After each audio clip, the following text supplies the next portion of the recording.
1 aos Coríntios, capítulo 12, é o texto que traz os dons do Espírito Santo. São 9 os dons listados aqui, vamos dar uma lida, uma lembrada, a partir do verso 7. 1 aos Coríntios 12, verso 7, se você tem um aplicativo da igreja, as referências estão aí, você também pode acompanhar hoje.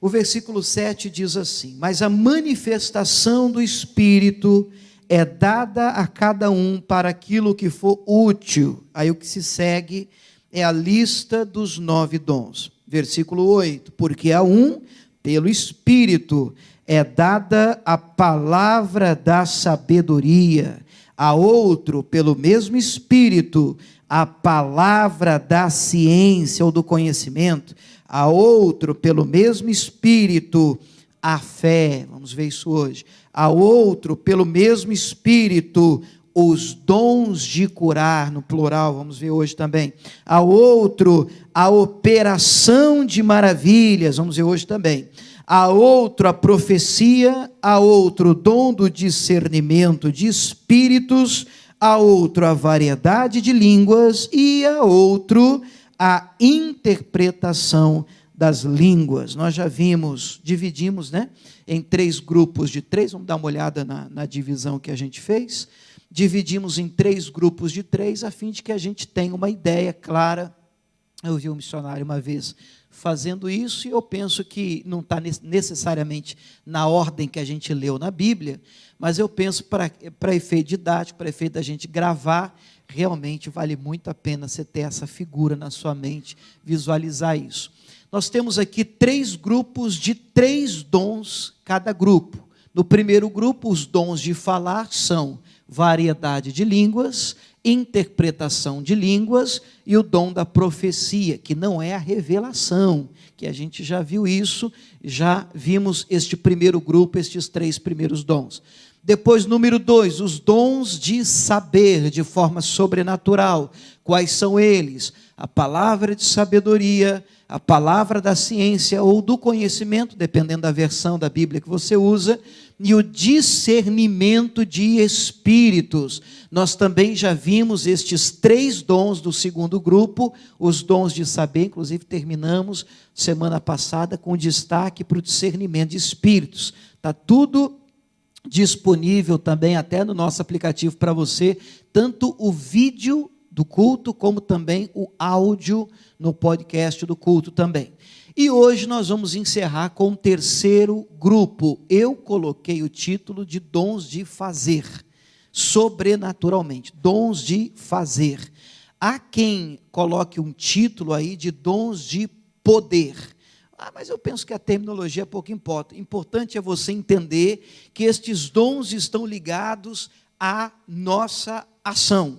E quais são estes 3 últimos dons que nós vamos estudar hoje? O dom da fé, os dons de curar e a operação de maravilhas. Vamos de novo? Qual o primeiro? Dom da fé, depois dons de curar e depois a operação de maravilhas. Vamos começar com o dom da fé. Eu vou trazer aqui uma definição para distinguir, ou pelo menos tentar distinguir, trazer uma diferença entre o dom da fé e a operação de maravilhas. Porque eu vou ser muito sincero com você, eu escolhi já os 3 para hoje, eu penso que a gente vai conseguir matar o assunto de uma maneira muito tranquila, porque os 3 eles andam assim juntinhos, de mãos dadas. Porque, pensa comigo, irmãos, a gente fala de operação de maravilhas. Ora, como é que você vai falar de uma operação de maravilhas sem fé? Vamos falar de dons de curar. E como é que você vai falar de cura sem fé? Inclusive a Bíblia Sagrada chega a afirmar que sem fé, você vê que a igreja já sabe, sem fé não é que é difícil, sem fé é impossível agradar a Deus. Então o que agrada a Deus não é o melhor glória a Deus, um aleluia, tudo isso é muito bacana, a gente canta, a gente adora, eu gosto, irmão, a gente rasga o coração na presença de Deus, mas o que agrada a Deus é uma vida de fé, Agora vale a pena a gente separar também, e eu penso que a tarefa não é fácil, mas é interessante que você separe a fé, que é aquela do nível que você recebe pelo ouvir a palavra, a gente está muito acostumado com ela. Romanos 10, 17 diz que a fé vem pelo ouvir, e ouvir pela palavra de Deus. Eu acredito que, como igreja de fé que a gente é, nós estamos um pouco adiantados no assunto de fé. Você quer ver? Olha lá, cuidado com o coração do pastor. O que é fé? A gente arrisca, né, irmãos? O que é fé, irmãos? Eu não ouvi nada. É certeza das coisas que a gente espera e a prova das coisas que nós não podemos ver. Essa definição está em Hebreus 11:1, capítulo da fé. Em outras palavras, traduzido, essa definição poderia ser a seguinte: fé é certeza de que aquilo que eu estou esperando de Deus já é meu, ainda que eu não esteja vendo. Eu não estou vendo, mas eu creio. E como é que essa certeza vem? Pelo ouvir a palavra. Esse é um primeiro conceito de fé, o conceito bíblico, a gente está acostumado com ele, mas não é dele que eu vou falar. Nós vamos falar de um dom, de um presente, de um gift dado pelo Espírito Santo.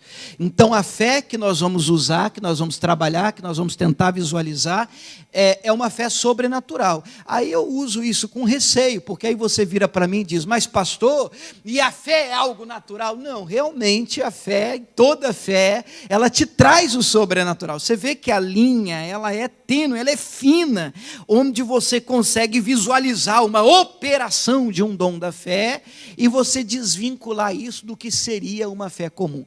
Mas só para a gente ter uma ideia, eu estava essa semana falando na quarta-feira sobre fé de uma maneira diferente. Quarta-feira que a gente ora pela família, e o tema da mensagem da quarta-feira foi perdão também é uma questão de fé. Perdoar é uma questão de fé.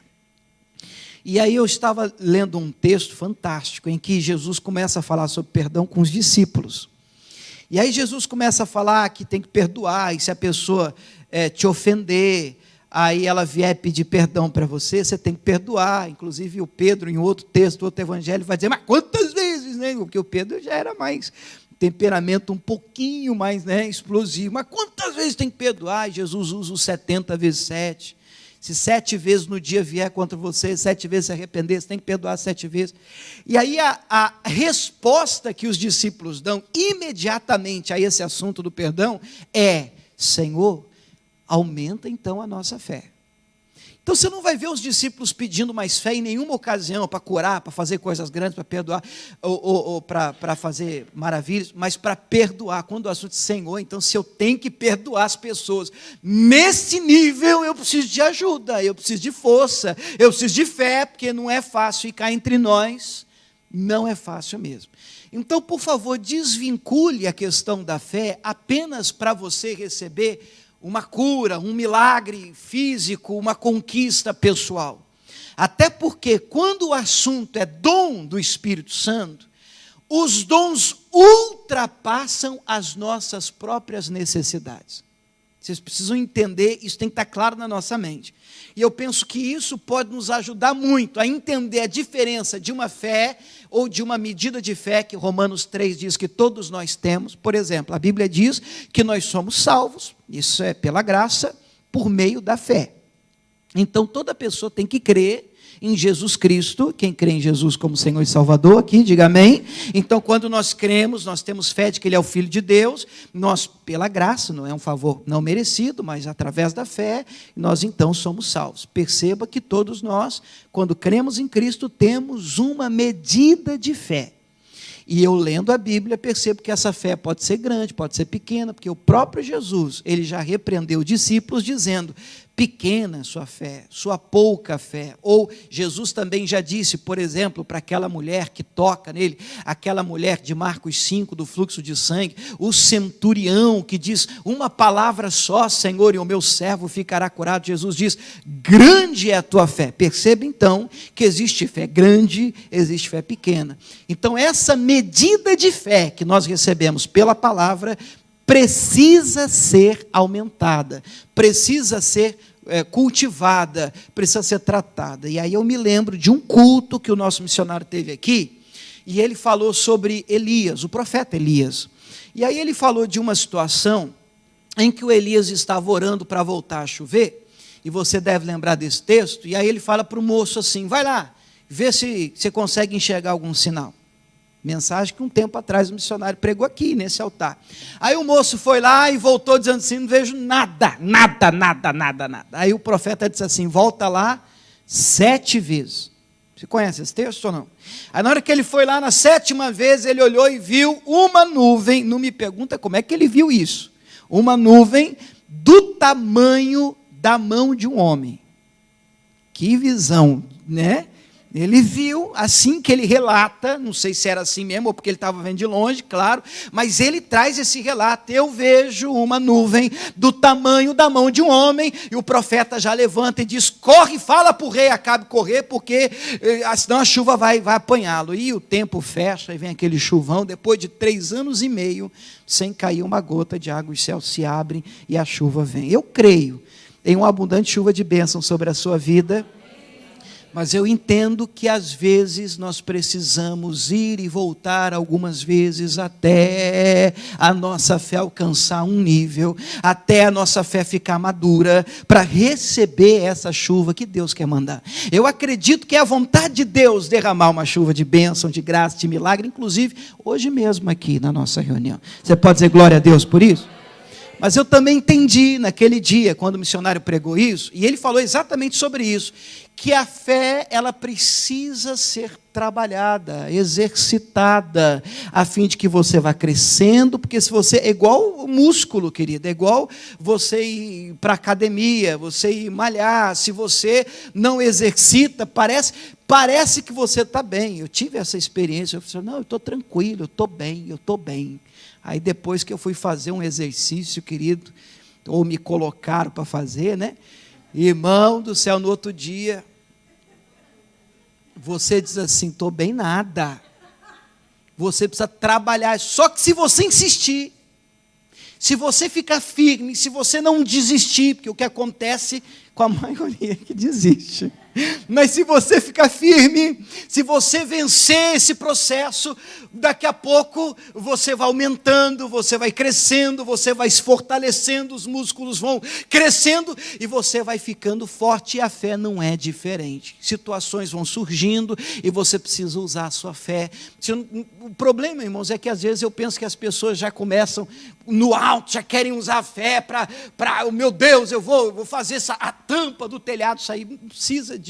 Começa repreendendo essa dor de cabeça, começa do começo, dá um primeiro passo, acredite, e você vai trabalhando isso, você vai crescendo, vai aumentando, vai se aproximando, vai lendo a Bíblia, vai mergulhando, e essa fé ela vai sendo aumentada, exercitada. No que diz respeito ao dom da fé, eu consigo visualizar o dom não para uso próprio apenas, porque obviamente que quando o dom da fé se manifesta, nós recebemos fé.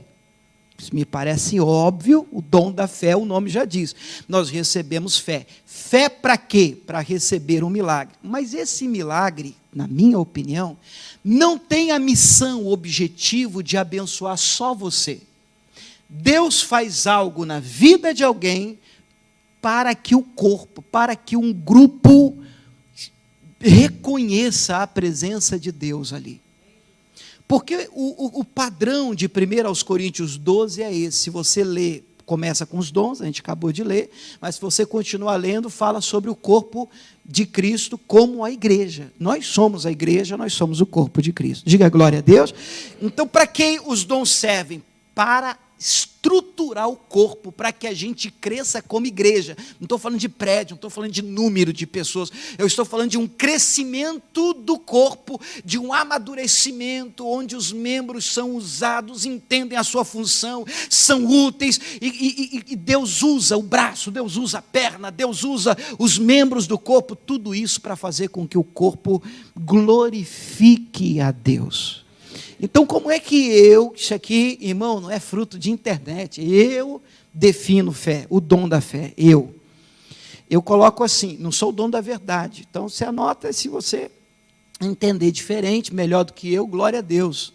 O dom da fé, conceito, capacidade de crer, de uma forma sobrenatural que dá ao que possui esse nível de fé, esse dom da fé, condições para receber um milagre.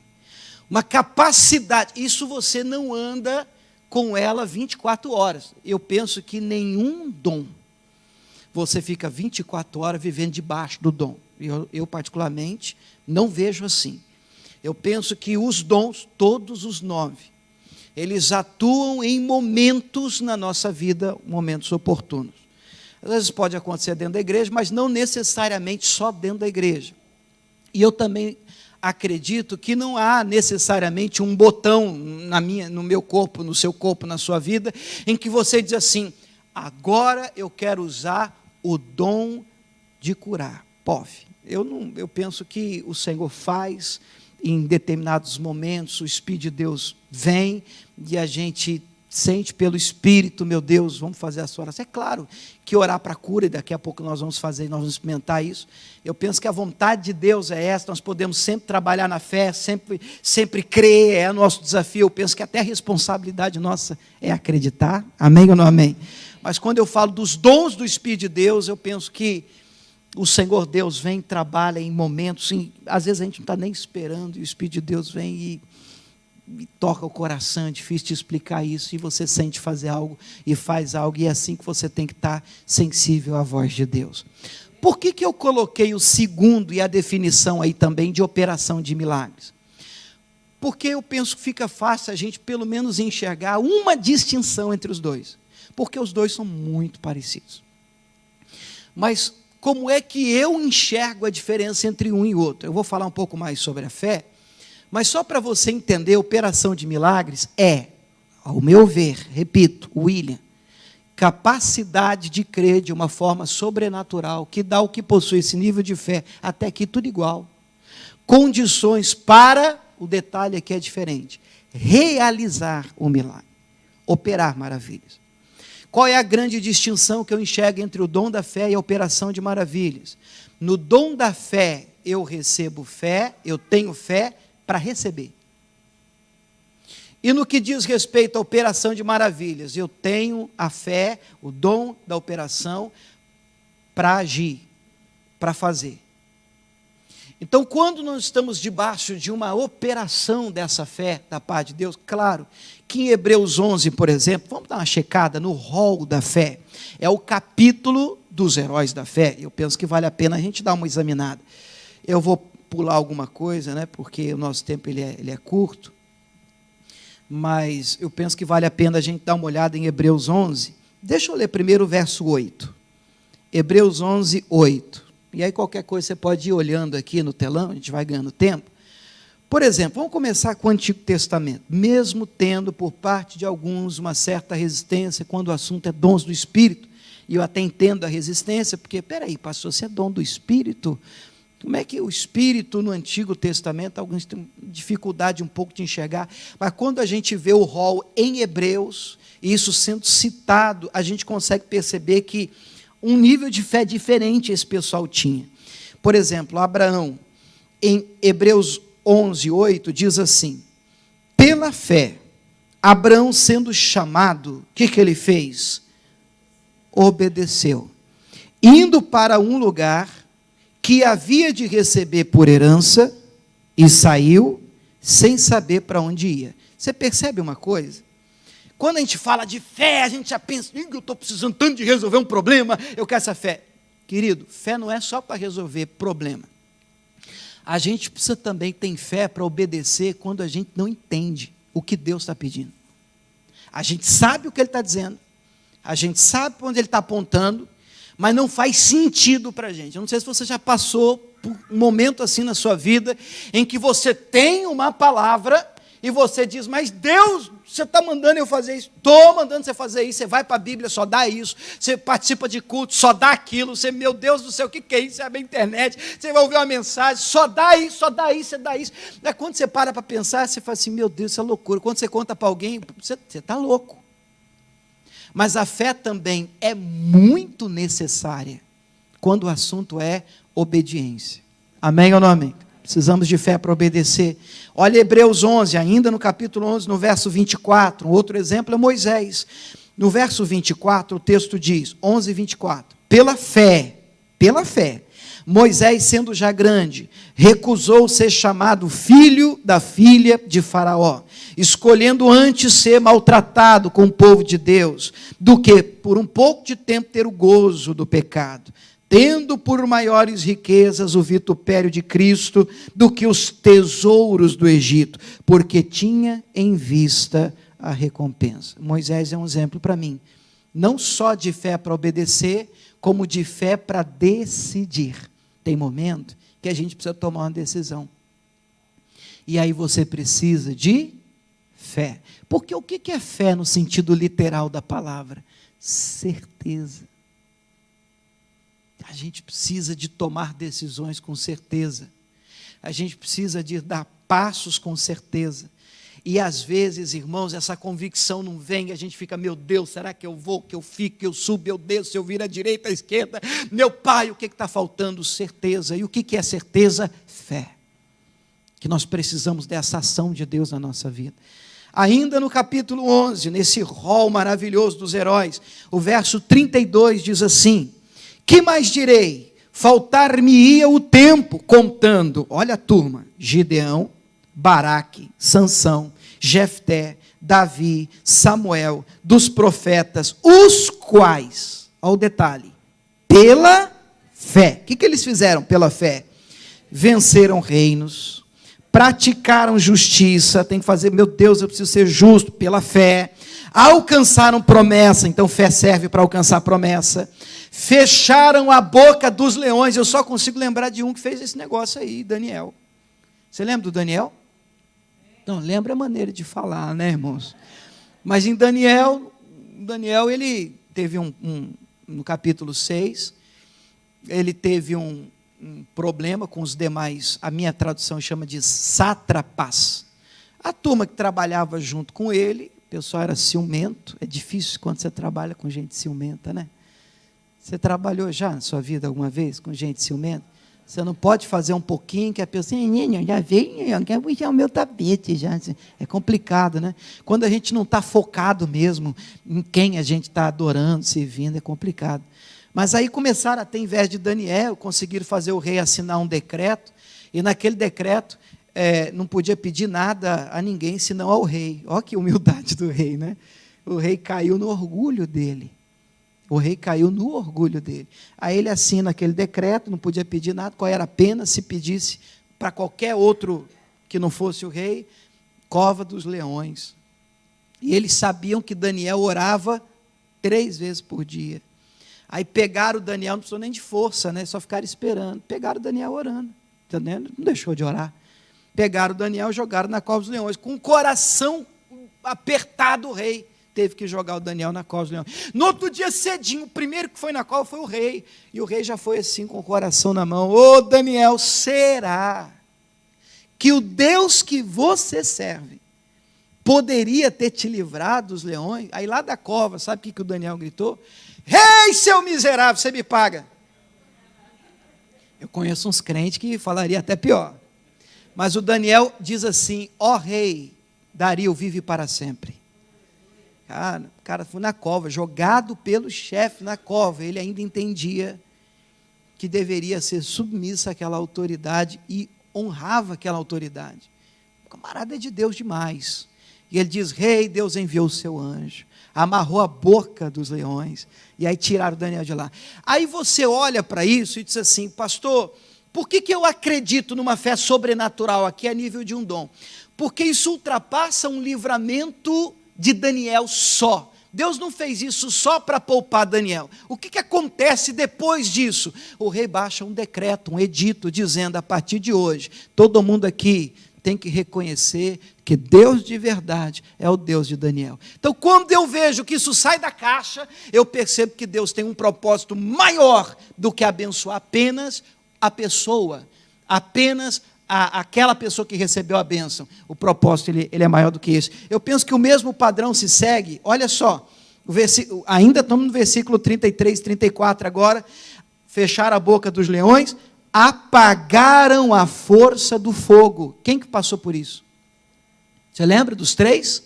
Sadraque, Mesaque e Abidnego. A Bíblia está dizendo que pela fé eles apagaram a força do fogo. E o que aconteceu depois? Não foi só um livramento para eles. Depois o rei baixou um decreto dizendo: nós reconhecemos no reino que Deus aqui de verdade é o Deus de Sadraque, Mesaque e Abidnego. Quem consegue visualizar isso? Diga glória a Deus, gente.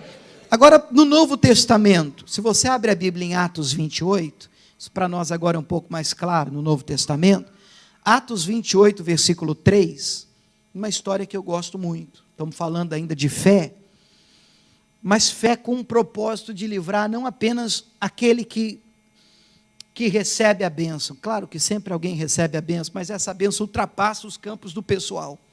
Eu penso que esse é o grande detalhe do texto. Atos 28, 3 diz assim: e havendo Paulo ajuntado uma quantidade de vides, é o mesmo que graveto, né? Pedaço de lenha, pondo-as no fogo. Lembra dessa história, gente? Uma víbora, uma cobra, fugindo do calor, lhe acometeu a mão, mordeu a mão dele. E os bárbaros, vendo-lhe a víbora, a cobra pendurada na mão, diziam uns aos outros: certamente este homem é homicida, visto que, como escapando do mar, a justiça não deixa ele viver. Você consegue lembrar da cena? Imaginar a cena que acontece? Paulo é um prisioneiro, acabou de sofrer um naufrágio, eles vão dar numa ilha, e quando ele chega lá, ele vai pegar um pouquinho de graveto, de lenha. Na hora que ele vai jogar aquilo no fogo, para escapar do fogo, uma cobra dá um bote e morde a mão. E fica pendurado na mão do Paulo. O que você faria se fosse com você? Pastor, eu amarraria, em nome de Jesus. Larga, coisa ruim. Ha, ha, ha, ha. Eu tenho que confessar para vocês que ontem mesmo, a gente estava voltando, passando, eu e a Camila, minha esposa, em casa, contornando ali, né, a calçadinha que tem ali para entrar em casa, pronto. Cobrinha, uma cobrinha dessas, cobrinha sem vergonha, pequenininha, verdinha. Eu agarrei a Camila, irmãos. Pois eu vou editar essa parte do culto. Eu confesso que eu estou do lado dela, uma cobra, e já fiz assim, ela, essa é a cobrinha de jardim. Eu falei assim, amém, cobrinha de jardim. Aí eu fiquei pensando nesse texto, não foi ontem que a gente teve essa experiência? Aí eu fiquei pensando assim comigo, meu Deus, e se uma cobra morde, você já fica pensando, será que é venenosa? Meu Deus, será que tem veneno? Meu pai, vou morrer. E aí o psicológico entra em ação, você já começa a sentir tontura, você diz, meu Deus, é veneno. Meu Deus, é agora. Paulo não. E outra, irmãos, Deus podia livrar não só do veneno, mas por que Deus permitiu? Porque essa é a pergunta, meu Deus, que tem gente que já olha e diz, na minha vida nada dá certo, é um naufrágio, meu barco quebra, a cobra me morde, eu quero morrer. Paulo não. Aí você olha o próximo texto, o que é que Paulo diz no próximo? Os bárbaros vendo pendurados, a justiça não deixa esse cara viver. Versículo 5, o que diz no 5? E ele, o que ele faz? Sacudindo a víbora, né, a cobra no fogo, não padeceu mal nenhum. Eu olho para o texto, me parece que ele não ficou nem preocupado. Me parece, eu não vejo Paulo dizendo assim, amarra aqui alguma coisa aqui que é para o sangue não circular. Tranquilo, tranquilo. Mas a turma, versículo seguinte, eles esperavam, todo mundo estava de olho nele, na ilha. A ilha era de bárbaros, gente que não era crente. Eu vejo uma fé de Paulo aqui, sobrenatural, mas não só para livrá-lo, mas para mostrar para aquela turma que Deus é Deus de verdade, que Deus livra, que Deus opera. A turma estava esperando ele inchar, a mão inchar, cair morto de repente. Tinha torcida, irmão. Vai morrer. As apostas, a mais um minuto cai. E às vezes tem aposta, né, irmão? Você vai ver, é esse ano divorcia. Daqui 6 meses quebra. Você vai ver, não termina nada que começa. Eu dou 6 meses. Torcida. E diz o texto que o tempo passou, eles esperavam que cairia, mas tendo esperado já muito, vendo que nenhum incômodo lhe sobrevinha, mudando de parecer, dizia que era um Deus. Aí a porta abre, e disse, não, eu não sou Deus, mas eu vou falar para vocês quem é. Aí descobriram que tinha uma pessoa doente na ilha, levaram o Paulo lá, e o Paulo ainda cura o doente, e o cara é o preso da ilha. Mas a porta de entrada para as pessoas enxergarem, crerem, baixarem a guarda para receber algo de Deus, foi uma fé que Paulo teve na hora. Não tem problema nenhum, fique em paz. Todo mundo viu Deus na atitude de Paulo. Quem está entendendo isso, diga glória a Deus. Eu penso que quando nós estamos debaixo dessa fé, essa fé, ela não traz apenas benefício próprio para a nossa vida, ela traz um benefício para a igreja como um corpo, e até mostra para as pessoas que não acreditam em Deus, que Deus é real, que Deus existe, que Deus usa a nossa vida, que Deus protege, que Deus guarda, que Deus livra. Você pode dizer glória a Deus por isso? Bom, diferente da operação de maravilhas. Vamos voltar na definição de operação de maravilhas? Qual a diferença? Mudando agora do dom da fé para a operação de maravilhas. A definição é capacidade de crer de uma forma sobrenatural, que dá àquele que possui isso, condições de realizar, não só de receber, para que outros vejam, mas de fazer, de ser um instrumento na mão de Deus. Eu enquadro aqui todo grande milagre que não seja o de cura, porque, obviamente, os de cura estariam aonde? Nos dons de cura, que nós vamos terminar vendo. Tudo bem? Então, todo grande milagre que você... Estou falando de... Você quer ver? Vamos começar com o Antigo Testamento, mesmo tendo essa resistência, mas vamos lembrar de algumas coisas. Em Êxodo 14, 15. Pode só colocar no telão que a gente ganha tempo. O que acontece em Êxodo 14, 15? O texto diz, então disse o Senhor a Moisés, por que clamas a mim? Diz aos filhos de Israel que marche, levanta a vara, estende a vara, fere o mar. O que acontece com o mar vermelho? O mar abre, não é todo dia que você vê um mar abrir, irmão. Irmão, a coisa é tão séria que até dentro da igreja eu já ouvi pessoas dizendo assim para mim, pastor, você não acredita nessas coisas, né? Eu fiquei olhando assim, claro que eu acredito. É lógico que eu acredito. Mas desse jeito assim, que o mar abriu, mas é desse jeito aí que a Bíblia diz que eu acredito. Mas nem para a direita e nem para a esquerda, exatamente desse jeito aí. Acredito em tudo que a Bíblia diz. Ah, você acredita, pastor, em Adão? E acredito. Acredito, está tudo na palavra de Deus, eu acredito. A palavra de Deus para mim é verdade, eu creio nisso de todo o meu coração. Amém? Você quer ver outro exemplo maravilhoso, fantástico? Josué 10, 12. Josué 10, 12. Josué está no meio de uma guerra, ele está lutando, então ele faz uma oração de doido, ele não tinha nem referência para isso. Ele não tinha um exemplo para dizer assim, não, um dia fulano fez, eu vou fazer também, e vou copiar. Não, ele não tinha.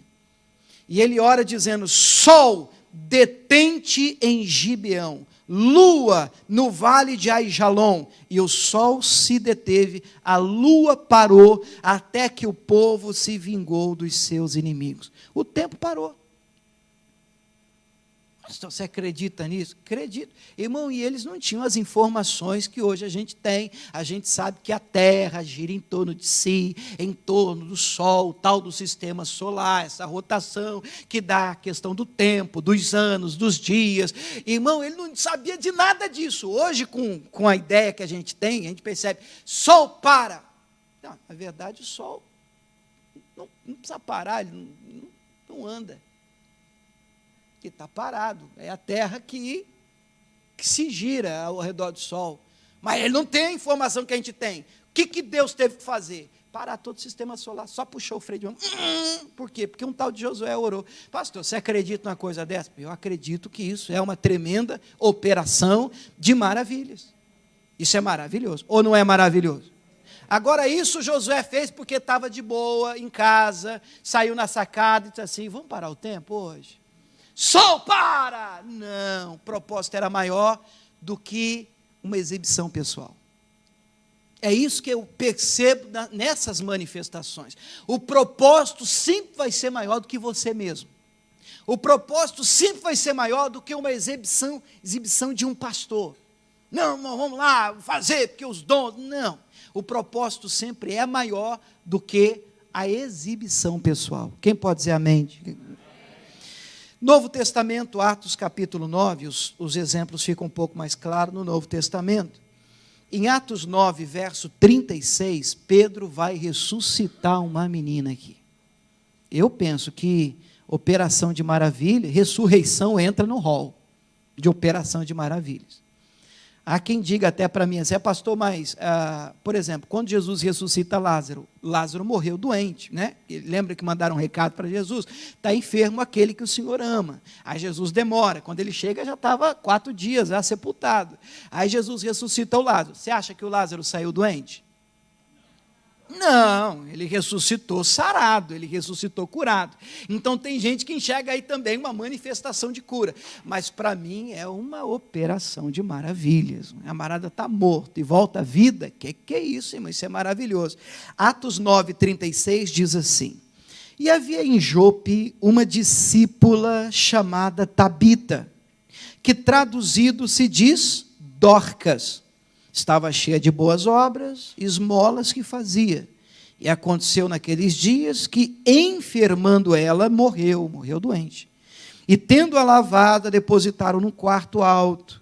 E como Lida era perto de Jope, ouvindo os discípulos que Pedro estava ali, lhe mandaram 2 varões, rogando-lhe que não se demorasse em vir ter com eles. E levantando-se, Pedro foi com eles. Quando chegou, o levaram até um quarto alto. Todas as viúvas o rodearam, chorando, mostrando as túnicas e as vestes que Dorcas fizera quando estava com eles.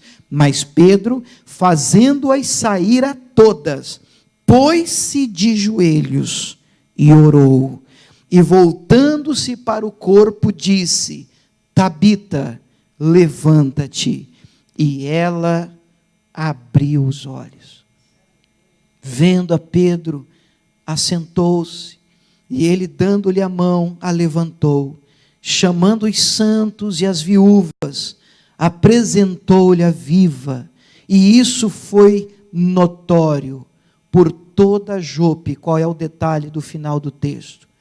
Muitos creram no Senhor. Eu não vejo uma exibição pessoal da parte de Pedro aqui no projeto. Para mim, isso é uma operação de maravilhas com um propósito claro, de fazer com que pessoas que ainda não creem no Senhor se convertam ao Senhor.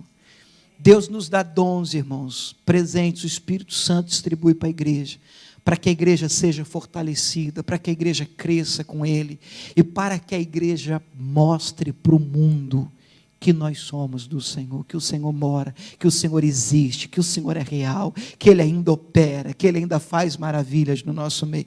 Quem crê nisso, diga glória a Deus. Então, para mim, todo grande milagre na Bíblia Sagrada que não envolve cura pode ser encaixado como uma operação de maravilha. Mesmo os que Jesus fez, que não foram de curas, por exemplo, Ele transformou a água em vinho. Eu já vi gente dizendo que não prestou para nada isso. E eu, meu Deus, mas será que não leu o texto completo?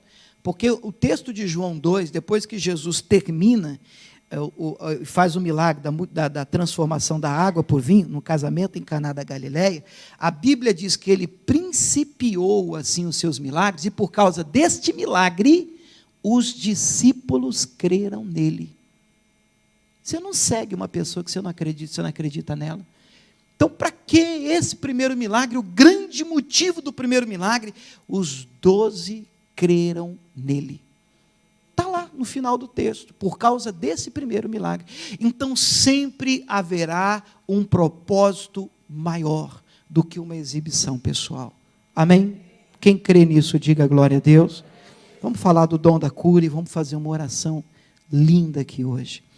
Irmãos, eu não trouxe definição do dom da cura porque me parece muito óbvio.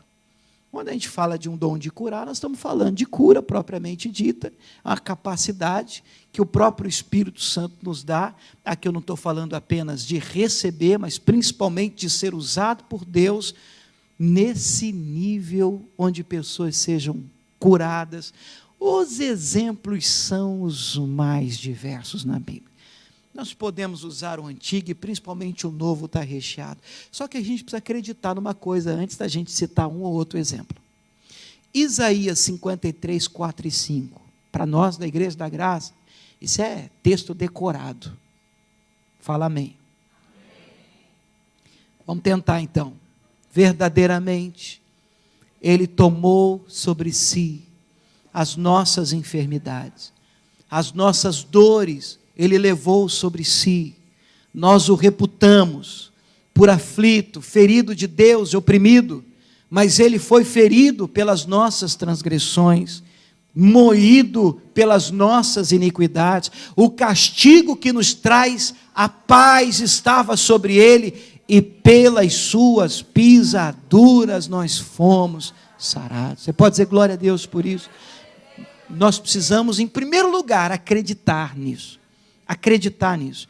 Pastor, isso é um caso lá no texto do Antigo Testamento. Para, isso está confirmado no Novo Testamento, em primeira carta de Pedro, no capítulo 2, o verso 24. Vamos colocar só no telão que a gente ganha tempo. Primeira carta de Pedro 2, 24. Olha o que diz o texto sagrado aí. Vamos comigo. Levando Ele mesmo em seu corpo os nossos pecados sobre o madeiro, para que, mortos para os pecados, pudéssemos viver para a justiça. E agora, igreja, e pelas suas feridas fostes sarados. Isso não é uma ideia do Antigo Testamento, isso é palavra de Deus. A vontade de Deus é curar. Eu vou falar de novo, aí você fala amém, mesmo que você não acredite, depois eu explico e tento fazer você crer. Amém? A vontade de Deus é curar. Então, irmão, eu vou morrer orando para as pessoas sendo curadas. Eu vou fazer visita no hospital, eu nunca chego lá e digo, Senhor, se o Senhor pretende, acha que deve. É ruim, irmão, eu chego lá chutando tudo, Senhor, cura, eu repreendo em nome de Jesus e tal. Ah, Deus cura em todos os casos. Não, eu já tive experiências de orar e a pessoa não ser curada. Eu já tive experiências pessoais, traumáticas, em que minha fé balançou pra caramba. E uma vez eu falei, sério, tive que ter experiências com Deus pessoais, fechar a porta, falar com Ele, Deus, o que é isso? Mas a minha fé não está baseada apenas no que eu acho, que eu sinto. Eu decido acreditar na palavra, eu decidi acreditar na palavra. Então eu sei, Deus é soberano, Deus tem os planos dEle, Ele faz o que Ele quiser fazer, do jeito que Ele quiser fazer, mas a minha responsabilidade é crer.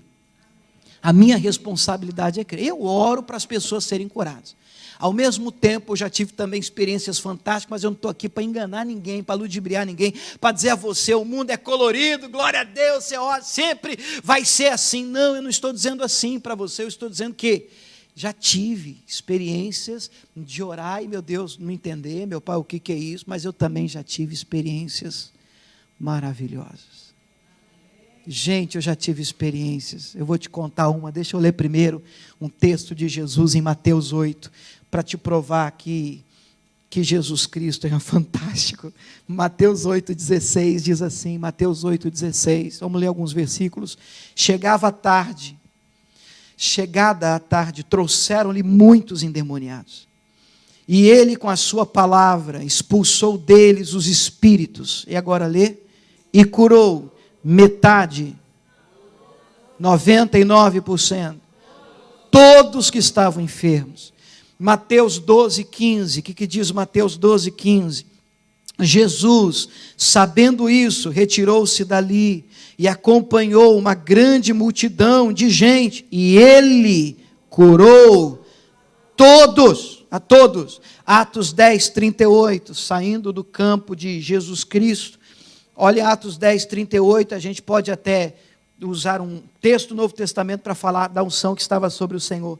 Como Deus ungiu Jesus de Nazaré com o Espírito Santo e com virtude, a mesma palavra para poder, o qual andou fazendo bem e, lê comigo, curando a todos os oprimidos do diabo, porque Deus era com ele. Você pode dizer glória a Deus por isso?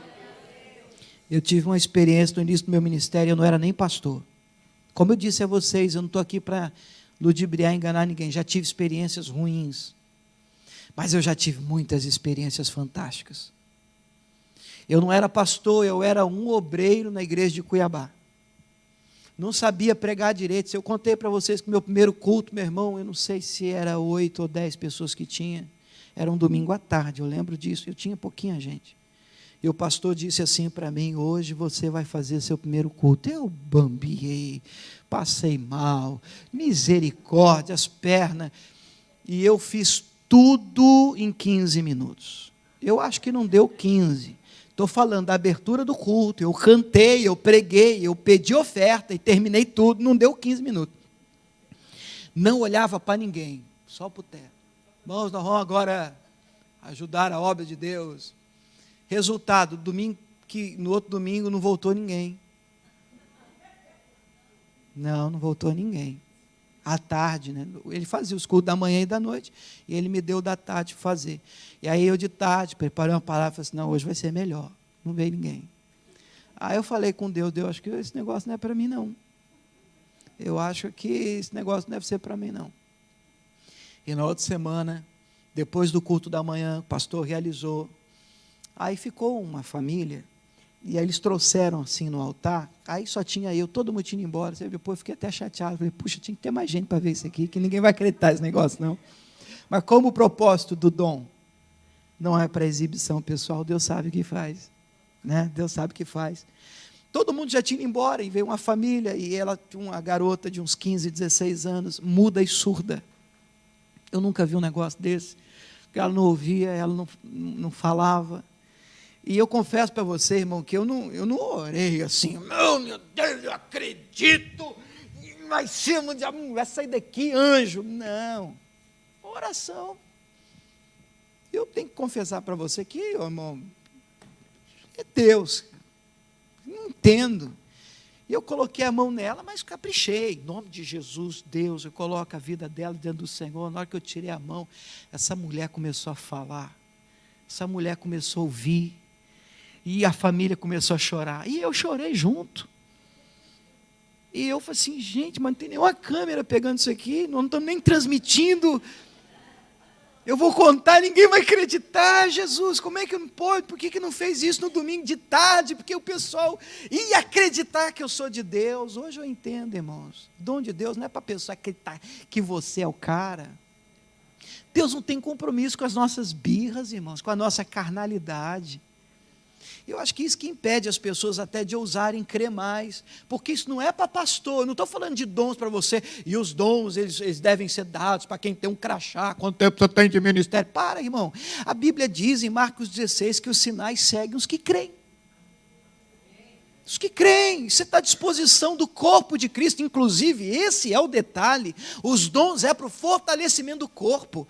Inclusive, num culto, qualquer culto, a gente tem que tomar cuidado para que as nossas reuniões não virem uma exibição apenas de um dom de quem está na frente. O propósito de nós nos reunirmos aqui agora é nos fortalecer no Senhor e nos fortalecer como corpo. Deus distribui dons, presentes, gifts no nosso meio, e nessa semana que entra, querida, amanhã é segundona, Deus quer usar você, Deus quer usar a sua vida, na sua escola, no seu trabalho, no trânsito. Deus quer usar você debaixo de dom. Deus quer usar você, mas não para uma exibição pessoal, não para os outros baterem palma para você, e eu tenho aprendido isso. O propósito de Deus é que Ele seja glorificado. E aquilo que eu vi, aquilo que eu experimentei, eu falei: Jesus, que coisa fantástica.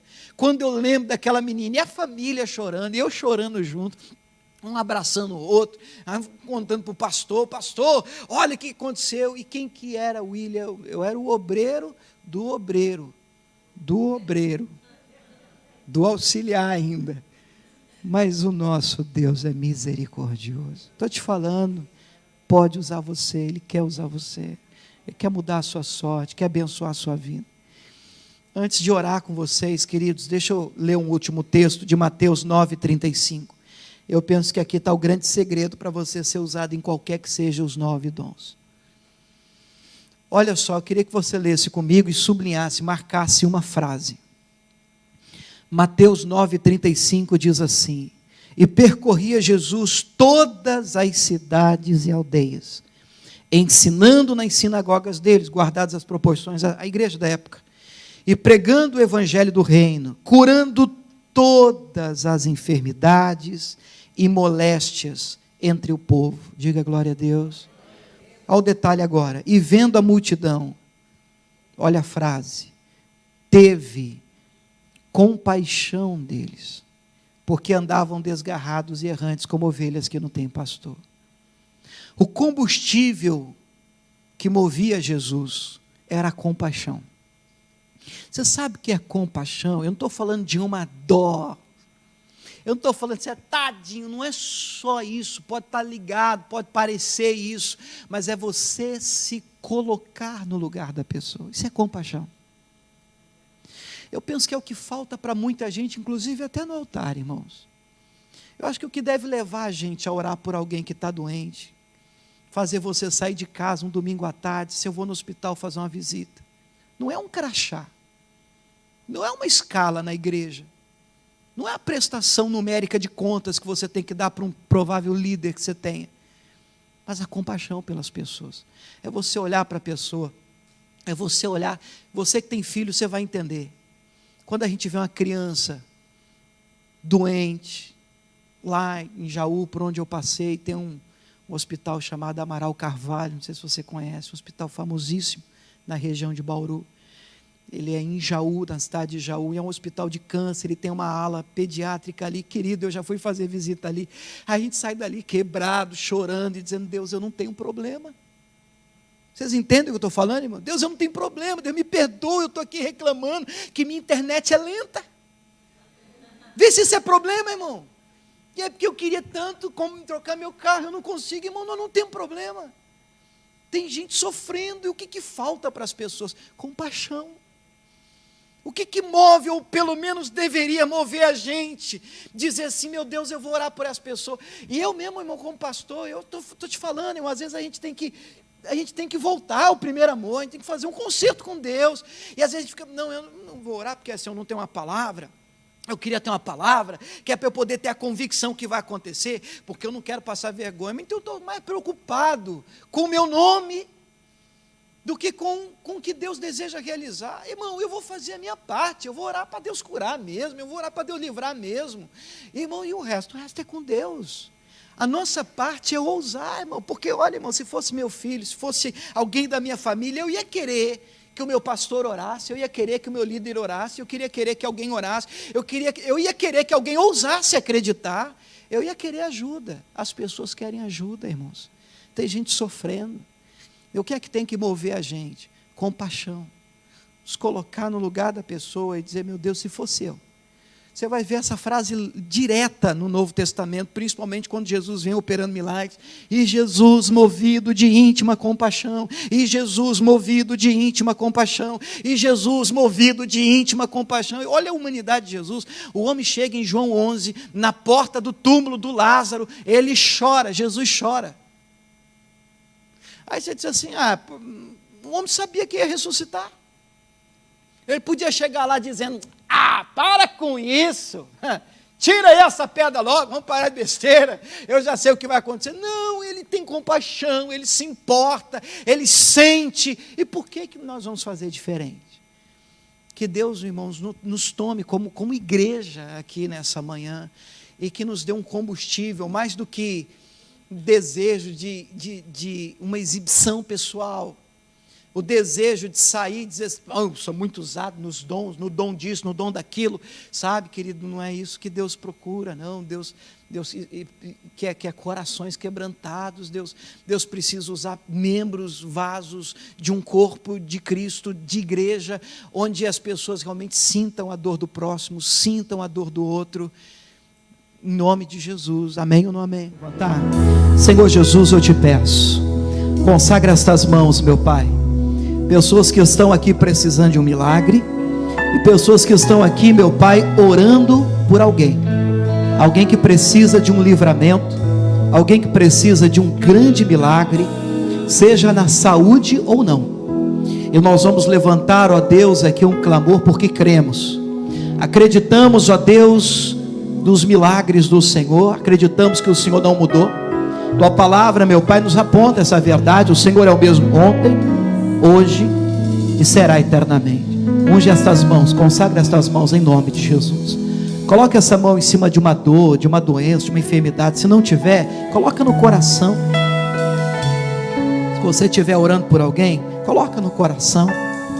Fecha os teus olhos. Ouse crer conosco hoje. decida acreditar que Deus, a vontade dEle é te livrar dessa dor, desse sofrimento. Pai, em nome de Jesus, nós levantamos, ó Deus, nessa manhã de domingo, um clamor a Ti, tendo ouvido sobre os Teus dons. Espírito Santo, meu Pai, tendo aprendido sobre eles. Nós não queremos, Deus, ficar no campo apenas da informação. Nós não queremos ficar apenas no campo, meu Pai, do entendimento.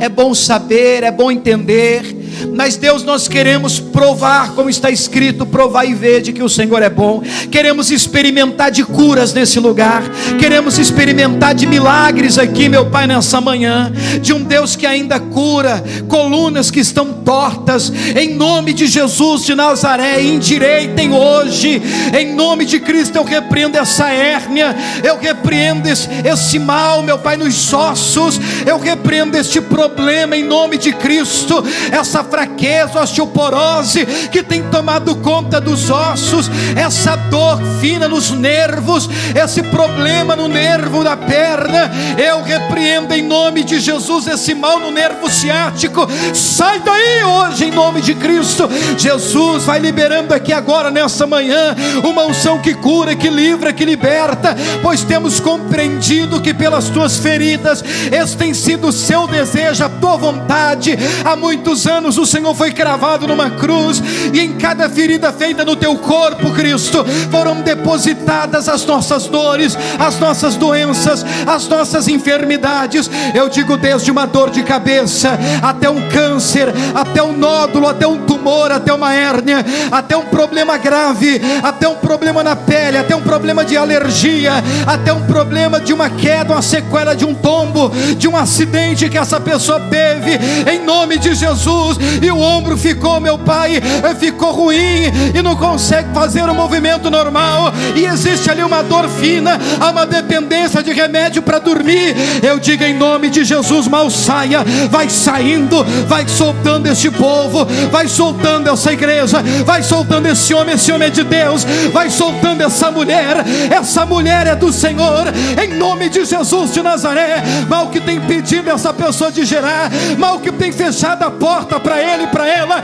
eu te repreendo em nome de Jesus. Eu digo, bata em retirada, vai soltando, vai saindo agora, tudo que não vem de Deus, tudo que não vem do Senhor, eu digo, saia, sai, sai, sai, vai embora, em nome de Jesus.